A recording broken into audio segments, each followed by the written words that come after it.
प्यारे दोस्तों, जो कहानी आज मैं आपको सुनाने जा रही हूँ वो है एक इच्छाधारी नागिन की जादुई मेकअप वाली किट की कहानी। तो चलिए आज की कहानी शुरू करते हैं। एक वक्त की बात है, एक गांव में अंजलि नाम की एक लड़की रहती थी। आज प्रीति की शादी हो रही थी। शादी होने के बाद प्रीति अपने पति मुकेश के साथ उसके घर जा रही थी।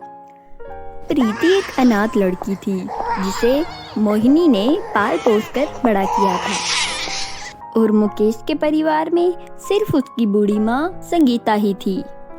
शादी के बाद प्रीति बहुत खुश थी क्योंकि उसे मुकेश बहुत प्यार करता था और उसे हर जगह घुमाने ले जाया करता था।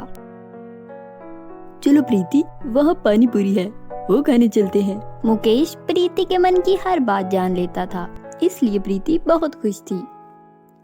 मुकेश विदेश में काम किया करता था और हर एक साल बाद छुट्टी पर आया करता था। मुकेश की छुट्टियां खत्म हो चुकी थी, वो विदेश वापस जाने की तैयारी कर रहा था। आखिर वो दिन आ ही गया जब मुकेश को वापस जाना था। प्रीति बहुत रो रही थी।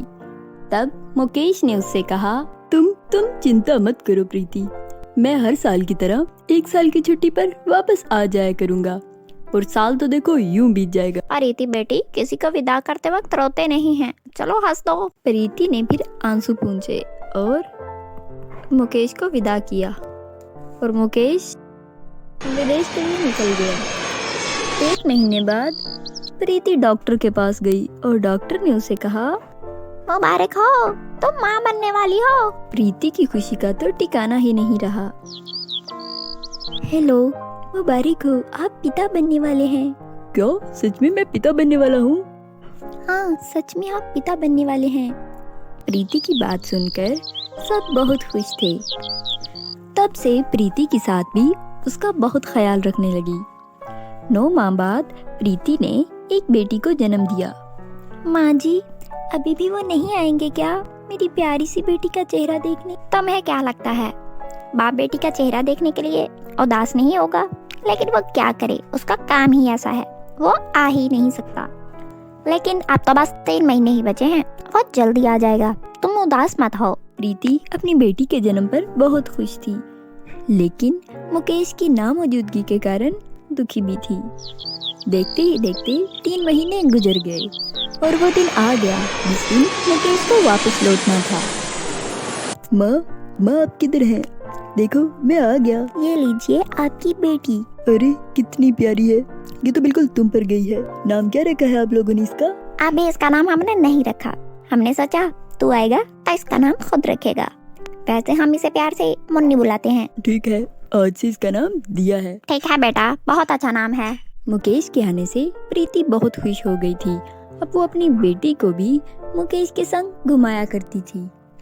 लेकिन ये खुशियाँ ज्यादा दिन की नहीं थी। 1 महीने बाद फिर से मुकेश को वापस जाना पड़ा। लेकिन इस बार प्रीति ने खुद को जैसे कैसे करके संभाल ही लिया।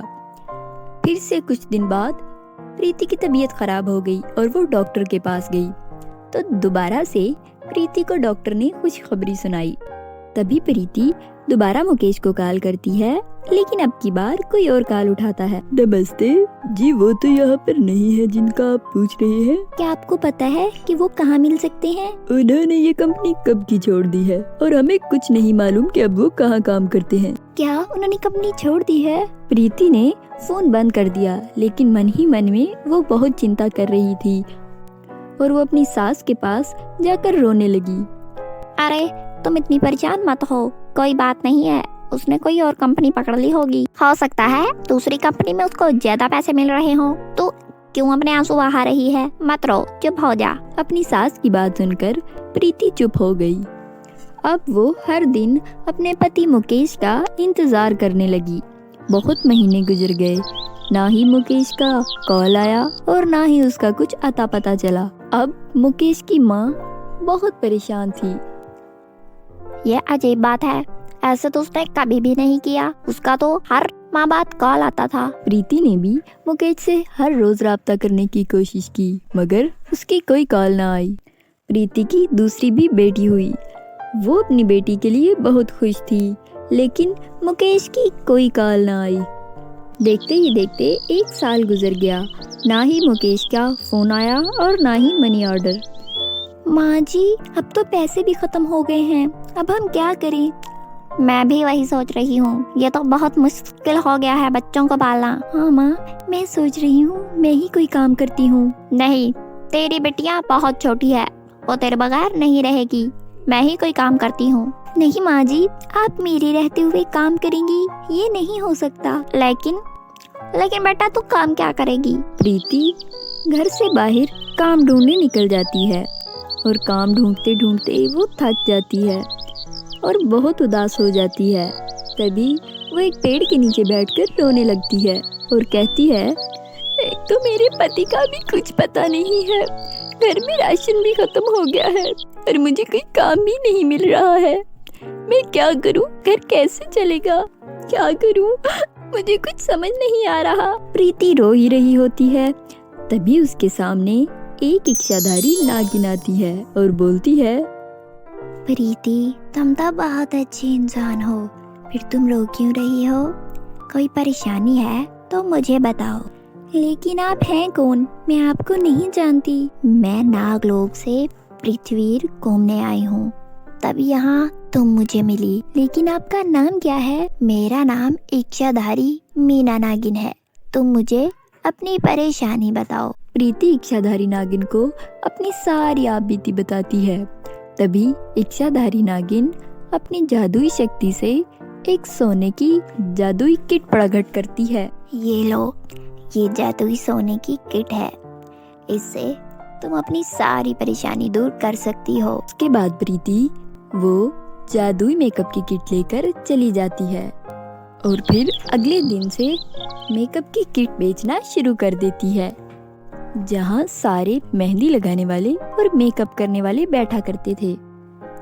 यहाँ तो इतने सारे मेकअप करने वाले हैं, पता नहीं कोई मुझसे मेकअप करवाएगा भी या नहीं। तभी वहाँ पर एक ग्राहक आती है। सुनो, तुम मुझे मेकअप करोगी या नहीं? और मुझे तुमसे मेहंदी भी लगवानी है। हाँ, मैं तुम्हें मेकअप कर दूंगी, लेकिन मेहंदी के एक हाथ का 200 रुपया और 500 रुपये मैं तुमसे मेकअप के लूंगी। मुझे ज्यादा मेहंदी नहीं लगवानी और ना ही ज्यादा मेकअप करवाना है, कुछ पैसे कम कर लो। अच्छा ठीक है, जो तुम कहती हो वैसे कर लेते हैं, बैठो। प्रीता ग्राहक को मेहंदी लगाती है। ग्राहक को मेहंदी बहुत अच्छी लगती है। अरे तुम तो कितनी अच्छी मेहंदी लगाती हो, तुम्हें पहले तो कभी नहीं यहाँ देखा, लगता है नई नई आई हो। जी हाँ, आप मेरी पहली ग्राहक हो। प्रीता को ग्राहक पैसे देकर चली जाती है। उसके बाद प्रीता के पास एक भी ग्राहक नहीं आया। प्रीता अपने घर चली जाती है। प्रीता, कैसा रहा तुम्हारा आज का दिन? आज तो मेरे पास बस एक ही कस्टमर आया है। वहाँ पर बहुत सारे मेकअप करने वाले और मेहंदी लगाने वाले हैं, कोई भी ग्राहक मेरे पास नहीं आया। कोई बात नहीं प्रीता, तुम कर लोगी, मुझे मालूम है। तुम बैठो, मैं खाना लगाती हूँ तुम्हारे लिए। अगले दिन प्रीता अपनी मेकअप की किट लेकर बैठ जाती है। तभी वहाँ पर एक पति पत्नी आते हैं। सुने, मुझे आपसे मेहंदी लगवानी है। अरे तुम मेहंदी का देखकर क्यों हमेशा ऐसे करती हो? तुम्हारा हमेशा मेहंदी का यही रहता है। प्लीज लगवा दीजिए ना, प्लीज, मेरा बहुत दिल कर रहा है। ठीक है, तुम ऐसे नहीं मानोगी, लगवा लो। ठीक है, तुम मेहंदी लगवाओ, मैं आता हूँ। सुनो, क्या तुम मुझे मेकअप करोगी? और मुझे मारवाड़ी मेहंदी भी लगवानी है, क्या तुम्हें लगानी आती है? जी, मुझे मारवाड़ी मेहंदी भी लगानी आती है। ठीक है, तो मुझे लगाओ, अगर मुझे अच्छी लगी तो मैं दूसरे हाथ पर भी लगवाऊंगी। प्रीता उसे मेहंदी लगाने लगती है और उसको मेकअप भी करती है। वो इतनी अच्छी लगती है कि वहाँ के सारे लोग आकर उसको देखने लगते हैं। लेकिन उनमें से एक लड़का था जो उसे कब से काम करते देख रहा था। वो उसकी मेहंदी देखकर बहुत प्रभावित होता है और कुछ समय बाद वहाँ से चला जाता है। अरे सच में तुमने तो बहुत अच्छी मेहंदी लगाई है। जी, आपका बहुत बहुत शुक्रिया। मेरे हस्बैंड आने वाले हैं, उनके आने के बाद मैं दूसरे हाथ पर भी मेहंदी लगवाऊंगी तुमसे। तभी वहाँ पे उसका पति आ जाता है। वो देखकर हैरान हो जाता है कि उसने इतनी सुंदर मेहंदी लगाई है। मुझे दूसरे हाथ पर भी मेहंदी लगवानी है। अरे मेहंदी तो बहुत अच्छी है, लेकिन सॉरी, मम्मी का फोन आ गया और हमें वापस जाना होगा। तुम बाकी की बाद में लगवा लेना। और उसका पति रेट पूछे बिना प्रीता को 1000 रुपये दे देता है। अरे ये तो बहुत ज्यादा है, आपके 600 रुपये हुए हैं। तुम मुझे 300 रुपये वापस कर दो, बाकी तुम्हारा इनाम है। इतनी अच्छी मेहंदी लगाने के बाद प्रीता को आत्मविश्वास हो जाता है और वो वापस घर आ जाती है। बेटी, आज का दिन कैसा रहा? आज का दिन बहुत अच्छा रहा। आपको पता है, एक ग्राहक ने आज मुझे इनाम दिया और वो मेरी बहुत तारीफ कर रही थी। तारीफ क्यों नहीं करेगा? इतनी अच्छी मेहंदी लगाती हो और इतना अच्छा मेकअप करती हो। फिर सास बहू बातें करने लगती हैं। अगले दिन प्रीता फिर वही अपनी जादुई सोने की किट लेकर वह बैठ जाती है। बहुत सारे ग्राहक आते हैं और उससे मेकअप करवाते हैं और उसकी बहुत तारीफ करते हैं। अब रोज प्रीता का यही काम था। वो लोगों को मेहंदी लगाती और मेकअप करती और शाम को घर चली जाती। एक दिन वहां पर बड़ी सी गाड़ी आती है और उस गाड़ी में से एक आदमी उतरा जिसका नाम विजय था। क्या मैं आपका नाम जान सकता हूँ? मेरा नाम प्रीता है और मैं मेहंदी और मेकअप का काम करती हूँ। ओह, मैं भी एक मेकअप आर्टिस्ट हूँ। मैंने आपका काम देखा है, आप कमाल का काम करती हैं और मेहंदी भी बहुत अच्छी लगाती हैं। जी, मैं आपकी क्या मदद कर सकती हूँ? दरअसल मुझे एक शादी का फंक्शन है और मुझे मेहंदी का ऑर्डर आया है। मैंने आपकी मेहंदी देखी है, मुझे आपका काम बहुत पसंद है। अगर तुम्हें एतराज ना हो तो तुम मेरे साथ चलकर वहाँ मेहंदी लगा सकती हो क्या? मैं तुम्हें उसके लिए बहुत अच्छी रकम दूंगा। कितने लोगों को मेहंदी लगानी है और कब मेहंदी लगाने जाना होगा? देखो, तुम वहाँ अकेली नहीं होगी, एक और लड़की वहाँ और है जो मेहंदी तुम्हारे साथ लगाएगी। लेकिन उस लड़की को मारवाड़ी मेहंदी लगानी नहीं आती और दुल्हन को मारवाड़ी मेहंदी लगवानी है। उसकी बुआ, चाची, उसकी माँ और उसकी बहनों को लगानी होगी, सबको मेहंदी लगानी होगी। तो बताओ, तुम इसके लिए कितने पैसे लोगी? देखो, मुझे इसका कुछ नहीं पता।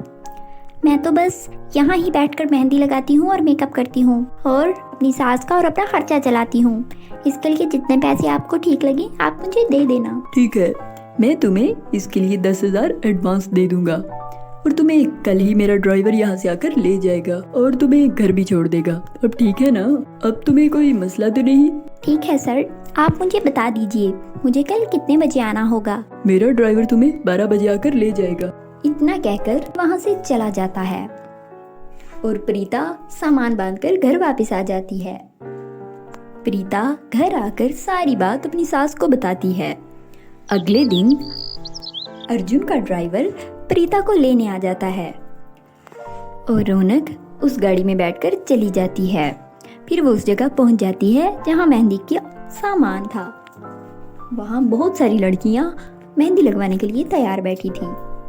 इतना आलीशान घर देख प्रीता बहुत हैरान होती है कि वो इतने अमीर लोगों को मेहंदी लगाने आई है। मुझे बहुत अच्छा लगा कि तुम मेरे कहने पर यहाँ मेहंदी लगाने आई। जी, कोई बात नहीं। अरे, घबराने की कोई बात नहीं है। जैसे तुम वहाँ मेहंदी लगाती थी, यहाँ भी तुम बिल्कुल ऐसे ही मेहंदी लगाना। उसके बाद प्रीता दुल्हन को जाकर मेहंदी लगाती है। मारवाड़ी मेहंदी देखकर सब बहुत हैरान होते हैं। प्रीता, अब बस करो, तुम थक गई होगी। तुम खाना खाओ और मेरा ड्राइवर तुम्हें घर छोड़ देगा। धन्यवाद सर, मुझे यहाँ आकर बहुत अच्छा लगा। धन्यवाद की जरूरत नहीं है। अब से तुम मेरे साथ काम करोगी। तुम मेरे साथ लंबे अरसे तक काम कर सकती हो और मैं अच्छा काम करने वालों की कदर करता हूँ। जी सर, मैं आपके साथ काम करना चाहूंगी। फिर अर्जुन प्रीता को 10,000 रुपए देता है और फिर दुल्हन की माँ उसको बहुत सारे गिफ्ट देती है। उसके बाद प्रीता गाड़ी में बैठकर घर चली जाती है। वो बहुत खुश होती है। घर जाकर वो अपनी सास को सारे गिफ्ट और पैसे दिखाती है और वो बहुत खुश होती है और बताती है कि उसको नई नौकरी मिल गई है। आपको बिल्कुल फिक्र करने की जरूरत नहीं है। आपकी बेटी आपके साथ हमेशा खड़ी रहेगी। मुझे पता था मेरी बेटी कर लेगी और वो मुझे किसी चीज के लिए परेशान नहीं होने देगी। बेटी, तो चिंता मत कर, मैं तुझसे बहुत प्यार करती हूँ और तेरा ख्याल रखूंगी। मैं भी माँ जी आपसे बहुत प्यार करती हूँ और हम हमेशा साथ रहेंगे। उसके बाद दोनों सास बहू उस जादुई मेकअप वाली किट के कीप से एक हंसी खुशी जीवन व्यतीत करने लगे। तो मेरे प्यारे दोस्तों, कैसी लगी आपको हमारी आज की कहानी? हमें लाइक और कमेंट करके ज़रूर बताइएगा। मिलते हैं नेक्स्ट कहानी में, तब तक आप अपना ख्याल रखिएगा। बाय बाय दोस्तों।